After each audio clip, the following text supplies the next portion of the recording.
إن الحمد لله والصلاة والسلام على رسول الله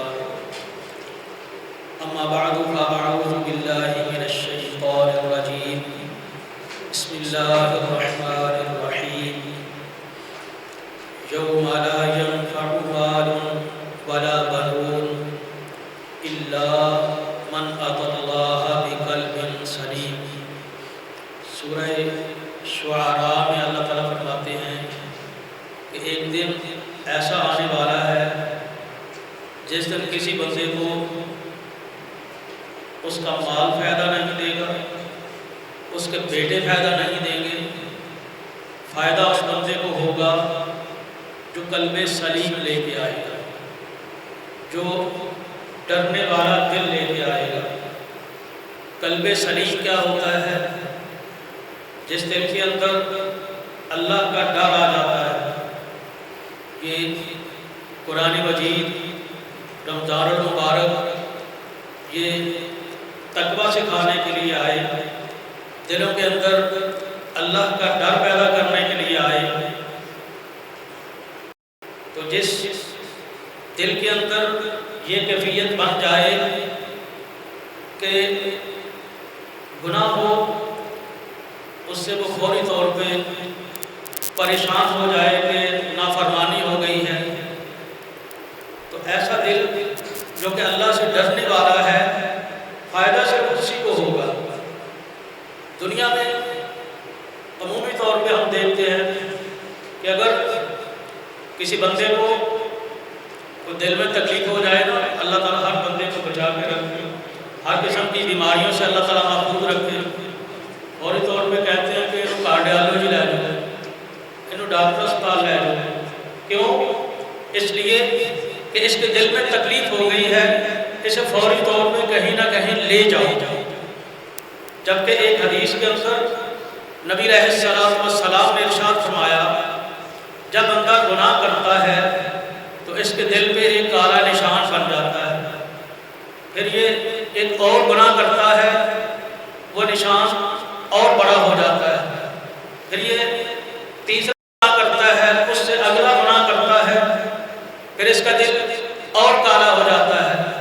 اس انسان کا دل کالے سے کالا ہوتا چلا جاتا ہے کہ یہ اچھائی اور برائی کی تمیز ہی بھول جاتا ہے، اسے اچھائی اور برائی کا پتہ ہی نہیں چلتا۔ یہ ہے وہ مریض دل۔ جب دنیا میں تھوڑی سی تکلیف ہوتی ہے ہمیں محسوس ہو جاتا ہے کہ کھمبے پر سے تکلیف ہوئی ہے تو فوری طور پہ لے جاؤ گے۔ اگر کوئی اس طرح کا معاملہ ہوتا ہے اس بارے میں تو ہم بڑے کانشیس ہوتے ہیں، بڑے غور و فکر کرتے ہیں کہ کسی اچھے ڈاکٹر کے پاس لے جاؤ، شہر یار کو لے جاؤ، فلانے کو لے جاؤ، لیکن تیرے دل کے اندر جو بیماری موجود ہے اس بیماری کا تو نے کبھی علاج ہی نہیں کیا، تو نے کبھی غور ہی نہیں کیا کہ گناہ ہوتا ہے تجھے رونا ہی نہیں آتا، اللہ کی نافرمانی کرتا ہے تیرے دل کے اندر کوئی ڈاری پیدا نہیں ہوتا، اس لیے پیدا نہیں ہوتا کہ دل کی وہ کیفیت نہیں رہی۔ نبی علیہ السلام نے فرمایا کہ گناہ کرتے کرتے اس بندے کا دل کالا ہو جاتا ہے۔ جب دل کالا ہو جاتا ہے پھر لا يعرف معروفا ولا ينكر منکرا، اچھائی اور برائی کی تمیز ہی ختم ہو جاتی ہے، پھر کوئی ڈر نہیں رہتا، پھر کرپشن کیے جاتا ہے نہیں ڈرتا، پھر سود کھائے جاتا ہے نہیں ڈرتا، پھر یہ ناجائز مال کمائے جاتا ہے نہیں ڈرتا۔ ابا جی فوت ہو گئے، چھوٹے بھائیوں کا وراثت کا حق دبائے بیٹھا ہے نہیں ڈرتا، بہنوں کو وراثت میں سے حق نہیں دیتا نہیں ڈرتا، اس لیے کہ دل کالا ہو گیا ہے۔ اور یہ رمضان المبارک یہ دلوں کی آبادی کے لیے آیا ہے، قرآن مجید یہ دلوں کی آبادی کے لیے آیا ہے۔ دلوں کے اندر جو زنگ لگ جاتے ہیں، نبی علیہ السلام نے فرمایا کہ یہ جب گناہ کرتے کرتے وہ اس کیفیت میں آ جاتا ہے کہ اچھائی اور برائی کی تمیز ختم ہو جاتی ہے، تو یہ وہ کیفیت ہے کلا بر قرآن علی قلوبہم ما کانوا یکسبون، ان کے لگ گئے ہیں، تو دلوں کے اوپر تو زنگ لگے ہوئے ہیں۔ جب دلوں کے اوپر زنگ ہے، دل کے اندر بیماری ہے، پھر کسی غیر محرم خاتون کو دیکھے گا، ویکھی جائے گا، ویکھی جائے گا، جتنی دیر تک وہ گلی سے آگے نہیں چلی جاتی ویکھی جائے گا، ویکھی جائے گا۔ تیرا دل کہاں ہے؟ اللہ کا ڈر کہاں ہے؟ اللہ کا تقویٰ کہاں ہے؟ پھر ہم اسی بات پہ بڑے خوش ہیں کہ جی ہم نے قرآن کو سپریم لا بنا لیا ہے، جی قرآن کو ہم نے سپریم لا بنایا ہے۔ اس کے نیچے شراب کے پرپٹ بھی تمہارے ملک کے اندر جاری ہوتے ہیں، سود بھی ہوتا ہے، سارا کچھ ہم کیے جاتے ہیں۔ ہم اس بات سے بڑے خوش ہیں کہ جی ہم تو صاحب ایمان ہیں۔ اگر قرآن مجید پہ کبھی غور ہی نہیں کیا، اللہ فرماتے ہیں نا افلا یتدبرون القرآن ام علی قلوب اقفالها، یہ قرآن مجید کے اوپر غور و فکر کیوں نہیں کرتے؟ ان کے دلوں پہ کہیں تالے تو نہیں لگ گئے؟ دلوں کے اوپر تو زنگ آیا ہوا ہے، دلوں کے اوپر تو تالے لگے ہوئے ہیں، دل تو مریض ہیں، دل تو بند ہو چکے ہیں، دلوں کے اوپر تو پردے آ چکے ہیں۔ نبی علیہ السلام نے فرمایا شیبتنی ہود وعقباتها، یہ سورہ ہود اور اس جیسی چند ایک صورتیں جن کے اندر اللہ کے عذاب کا ذکر ہے، قیامت کا تذکرہ ہے، جس میں جنت اور جہنم کا تذکرہ ہے، جہنم کی سختیوں کا تذکرہ ہے۔ نبی علیہ السلام نے فرمایا کہ مجھے تو سورہ ہود اور اس جیسی چند صورتوں نے بوڑھا کر دیا ہے۔ ہم پورا قرآن سن جاتے ہیں، ہمیں کچھ بھی نہیں ہوتا۔ اس لیے نہیں ہوتا کہ ہم نے قرآن مجید کے اوپر کبھی غور و فکر ہی نہیں کیا۔ اگر آپ یقین کریں، میں نوجوان بچوں سے پوچھتا ہوں، کئی دفعہ میں نے پوچھا کہ بیٹا کیا پڑھے ہو، بیٹا کیا تعلیم حاصل کر رکھی ہے؟ یقین کریں ایسی ایسی ڈگریوں کے نام بتاتے ہیں، اس کا پتہ ہی نہیں چلتا کہ انہیں کی پڑھے ہے۔ ایسی ایسی ڈگریاں بچے بتا دیتے ہیں، یقین کریں آگے سے خاموش ہو جاتے ہیں، چلو کچھ تو پڑھے ہے نا۔ ہم نے دنیا جہاں کے علم پڑھ لیے، گوگل پہ پتہ نہیں کیا کچھ ہم نے سرچ کر مارا، کون کون سی معلومات ہمیں نہیں پتا، ہر چیز کا پتہ ہے۔ نوجوان کو پتہ ہے کہ سینچریاں سب سے زیادہ کس نے بنائی، نوجوان کو یہ پتہ ہے کہ سب سے زیادہ منٹیں کس نے لی، نوجوان کو یہ ساری ہسٹری کا پتہ ہے۔ اگر کسی کو کہا جائے کہ سورہ اخلاص سنا دو، پھر سجدے پہ دیکھنے لگے۔ اس لیے کہ ہم نے قرآن مجید میں غور ہی نہیں کیا، تدبر ہی نہیں کیا۔ اللہ کا قرآن کہتا ہے کہ قرآن مجید کے اوپر غور و فکر اور تدبر کیا کرو، کہیں تمہارے دلوں پہ تالے تو نہیں لڑ گئے۔ اگر چودھری صاحب کا پتر کے باہر کام کرن گیا ہے، بابا جی کا بیٹا کہیں باہر کسی جاب پہ لگا ہو اور وہ موبائل پہ میسج بھیج دے نا، میسج آ جائے اور وہ میسج انگلش میں لکھا ہوا، آپ ماشاءاللہ پڑھے لکھے لوگ ہیں، تھوڑا سا بات کو آسان کرنے کے لیے میں یوں کہہ دوں کہ اگر بچے نے انگلش کے اندر مثال کے طور پہ لکھا ہے کہ daddy I am fine, I am doing my job fine, I will come to you on Eid al-Fitr, مثال کے طور پر ایسے اگر بچے نے یہ دو چار جملے لکھ دیے ہیں، بابا جی آپ اس بندے کے پاس لے کے جائیں گے، اس کے پاس لے کے جائیں گے، اس کے پاس لے کے جائیں گے کہ آج میسج آ گیا کی لکھا ہے۔ اب وہ اسی طرح جو انگلش کی ورڈنگ لکھی ہوئی ہے، ایک نوجوان اسے اسی طرح بتا دے کہ تیرے بچے نے یہ جملے لکھے ہوئے ہیں، یہ کہا ہے، پھر بابا جی ادھر ویکھن لگ پڑتے ہیں اور دس تو صحیح انہیں آکھیا کی، یہ وہ تدبر ہے، یہ وہ غور و فکر ہے کہ چودھری صاحب کو ہر چیز کا پتہ ہے، تدبر کا نہیں پتہ۔ ہم قرآن کو سمجھتے نہیں ہیں، قرآن کی محفل میں بیٹھ جانا بھی بڑا ثواب کا کام ہے۔ ایک دفعہ حضرت ابو سعید الخدری رضی اللہ تعالیٰ عنہ کہتے ہیں کہ ہم بیٹھے ہوئے تھے، حضرت امیر معاویہ رضی اللہ تعالیٰ عنہ آئے اور انہوں نے کہا کہ کس لیے بیٹھے ہوئے ہو؟ انہوں نے کہا کہ ذکر کی باتیں کر رہے ہیں، دین کی باتیں کر رہے ہیں۔ انہوں نے کہا کہ قسم اٹھا کے کہو دین کی باتیں کر رہے ہیں؟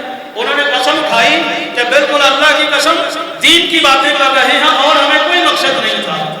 تو انہوں نے کہا امیر معاویہ رضی اللہ تعالیٰ عنہ نے، مجھے آپ کی نیت پہ، آپ کی بات پہ کوئی شک نہیں تھا کہ اللہ کے دین کے لیے بیٹھے ہو یا کسی اور کام کے لیے بیٹھے ہو۔ مجھے تو وہ واقعہ یاد آ گیا کہ جب ایک دفعہ ہم بھی بیٹھے ہوئے تھے اور نبی علیہ السلام آئے، انہوں نے ہم سے سوال کیا کہ صحابہ کیوں بیٹھے ہوئے ہو؟ صحابہ نے عرض کی کہ حضور دین کی باتیں اللہ نے آپ کو مبعوث بنا کر ہمارے پاس بھیجا، اسی بات سے ہم تذکرہ کر رہے ہیں۔ نبی علیہ السلام نے بھی ہم سے قسم اٹھوائی کہ قسم اٹھا کے کہو کہ صرف دین کی باتیں سننے کے لیے بیٹھے ہو؟ انہوں نے کہا کہ حضور قسم اٹھا کے کہتے ہیں۔ تو نبی علیہ السلام نے بھی یہی بات فرمائی کہ مجھے تمہاری نیتوں پہ شک نہیں تھا، تمہارے کلام پہ شک نہیں تھا، جو تم نے کہا مجھے یہ شک نہیں تھا کہ تم کسی اور مقصد کے لیے بیٹھے ہو۔ میرے پاس تو جبرائیل امین آئے، انہوں نے کہا کہ اللہ تعالیٰ آسمانوں پہ بیٹھے ان بندوں پہ فخر کر رہے ہیں۔ تو یہ جو غور و فکر کرتے ہیں، جو قرآن مجید کی محفلوں میں آ کے بیٹھ جاتے ہیں، وہ بڑے بابرکت ہو جاتے ہیں، وہ خوش نصیب لوگ ہیں۔ کتنے لوگ ہیں جو رمضان المبارک کے اندر فلمیں لگا کے بیٹھے ہیں، گانے سن رہے ہیں، مجرے دیکھ رہے ہیں، کیا کچھ ہو رہا ہے؟ آپ خوش نصیب بندے ہو۔ ایک حدیث اختصار کے ساتھ کے فرشتوں کو اللہ تعالیٰ بھیجتا ہے کہ دیکھو کہاں کہاں پہ اللہ کا ذکر ہو رہا ہے، وہ اس محفل کو دیکھ لیتے ہیں۔ جب اس محفل کو دیکھتے ہیں تو وہ مجلس برخاست ہوتی ہے تو اللہ کے پاس چلے جاتے ہیں۔ جانے کے بعد اللہ کو کہتے ہیں یا اللہ ایک محفل کو دیکھ کے آئے۔ اللہ فرماتے ہیں کیا کر رہے تھے، کیا مانگ رہے تھے؟ انہوں نے کہا جنت مانگ رہے تھے۔ لمبی حدیث ہے، اختصار کے ساتھ بتا دوں کہ اللہ نے فرمایا کہ جنت دیکھی ہے؟ جی نہیں دیکھی۔ اگر جنت ان کو دکھا دی جائے کہ اہل ایمان تمہارا یہ مقام ہے، تمہاری یہ جزا ہے، تمہیں یہ والی جنت دے دی جائے گی، تو پھر ان کی کیا کیفیت ہوگی؟ صحابہ نے کہا کہ حضور پھر تو فرشتوں نے کہا کہ اللہ پھر تو وہ اور زیادہ محنت کریں گے۔ اللہ پھر پوچھتے ہیں کہ کوئی چیز مانگ رہے تھے، سوال کر رہے تھے؟ جی جنت کا سوال کر رہے تھے، اسی لیے۔ اور کوئی چیز سے پناہ مانگ رہے تھے، جہنم سے پناہ مانگ رہے تھے۔ یہ باتیں جب ہو گئی نا، اللہ فرماتے ہیں میرے فرشتوں گواہ ہو جاؤ، جو سارے کے سارے لوگ میری دین کی محفل سجا کے بیٹھے تھے، تو میں اعلان کر کے کہتا ہوں میں نے سب کو معاف کر دیا۔ یہ ہے اللہ کی محفلوں میں آ کر صرف بیٹھ جانے کا ثواب۔ فرشتے کہتے ہیں یا اللہ سارے لوگ دین کی باتیں سننے کے لیے آئے ہوئے تھے، ان میں ایک بندہ ایسا تھا، اسے اس بندے کے ساتھ کام تھا، اس نے دیکھا کہ باتیں ہو رہی ہیں، دین کی بات جاری ہے، وہ بھی ادھر پاس آ کے بیٹھ گیا۔ وہ دین کی بات سننے نہیں آیا تھا، وہ تو اس بندے کے ساتھ اس کو کام تھا۔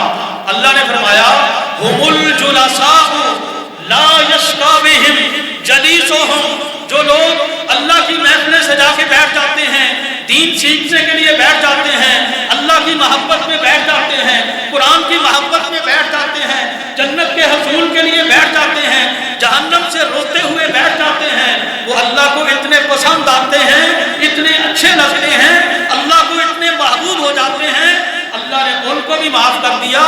جو بندہ ان کے اندر آ کے صرف بیٹھ ہی جاتا ہے، اللہ نے اس کو بھی معاف کر دیا۔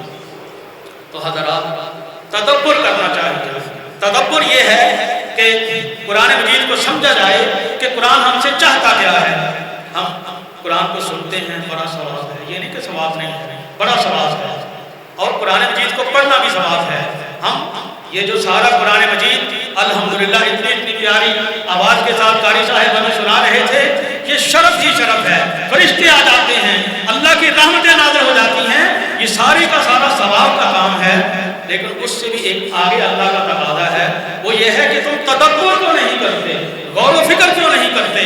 حضرات بابا جی کو اگر کوئی ڈاکٹر کوئی دوائی لکھ دے، کوئی مشکل سا کیپسول لکھ دے، اس کو پڑھنا آ جاتا ہے۔ اگر چودھری صاحب کو کوئی فصل میں ڈالنے کے لیے کوئی مشکل سے مشکل دوائی کا آ جائے، نئی سے نئی کھاد آ جائے، ساری چیزیں اس کی زبان پہ چڑھ جاتی ہیں۔